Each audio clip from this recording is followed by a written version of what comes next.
اب یہاں زمین و آسمان کا فرق آ جائے گا۔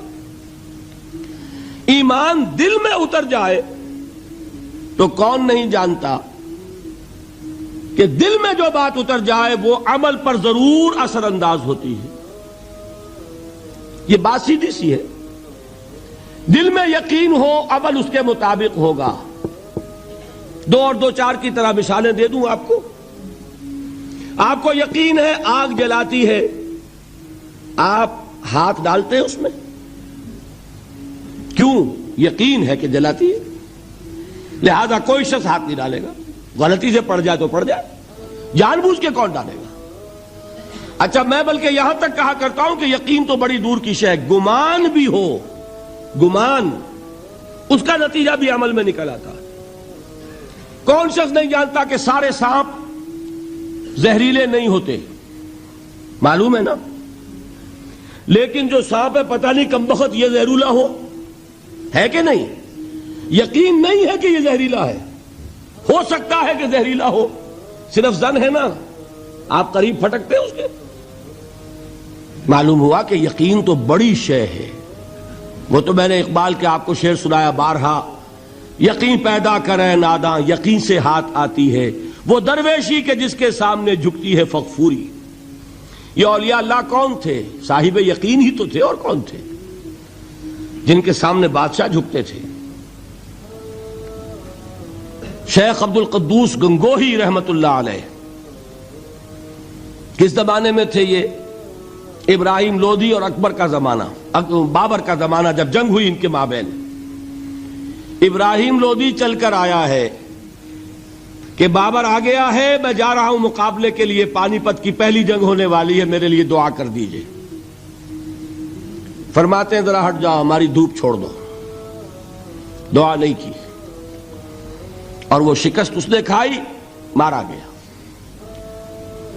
ان سے بھی پہلے کی بات ہے، نظام الدین اولیاء رحمت اللہ علیہ 7 بادشاہوں کا زمانہ دیکھا ہے۔ کسی بادشاہ سے ملنے کا تو خیر سوال ہی نہیں، اس کے پاس جانے کا سوال نہیں، کسی کو اجازت نہیں دی حاضر ہونے کی۔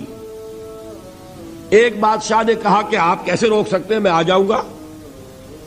تو جواب یہ لکھوایا ہے کہ درویش نے اپنے گھر کے 2 دروازے رکھے ہوئے ہیں، بادشاہ ایک دروازے سے داخل ہوگا، درویش دوسرے سے نکل جائے گا۔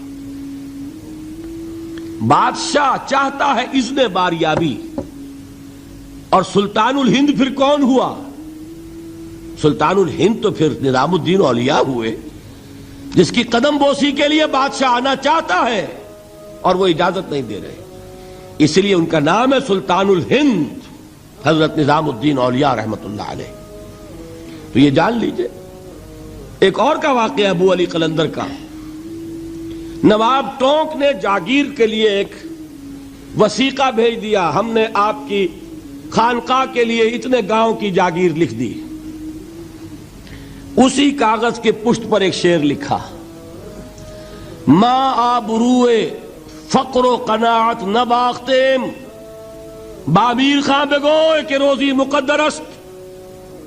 جاؤ میر خان سے کہہ دو، نواب ٹونک سے، ہماری روزی اللہ کے ہاں مقدر ہے، لکھی ہوئی ہے، ہم تمہارے ہاتھ اپنے فقر اور درویشی کی عزت بیچنا نہیں چاہتے، لے جاؤ اپنا وثیقہ۔ کون تھے یہ؟ صاحب یقین۔ یقین پیدا کرے ناداں یقین سے ہاتھ آتی ہے، وہ درویشی کہ جس کے سامنے جھکتی ہے فغفوری۔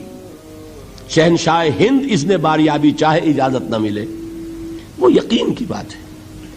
آپ سوچئے یقین پیدا ہو جائے تو کیا ہوگا؟ اس کی ایک شکل تو میں کل آپ کو دکھا چکا، توکل ہوگا، راضی برضا ہوں گے، خوف نہیں ہوگا، حزن نہیں ہوگا، ڈر کاہے کا؟ میرا محافظ میرا رب۔ اچھا، اس نے ہی کوئی چیز میرے لیے لکھ دی ہے تو کون محافظ ہو سکتا ہے؟ اور اللہ سے بچانے والا کوئی ہے؟ اور ہم اللہ کی طرف سے مقرر کردہ کسی چیز سے بھاگیں گے کیا؟ وہ تو ہمارا محبوب ہے، محبوب کی رضا اسی میں ہے، حاضر ہیں ہم، نہ شبہ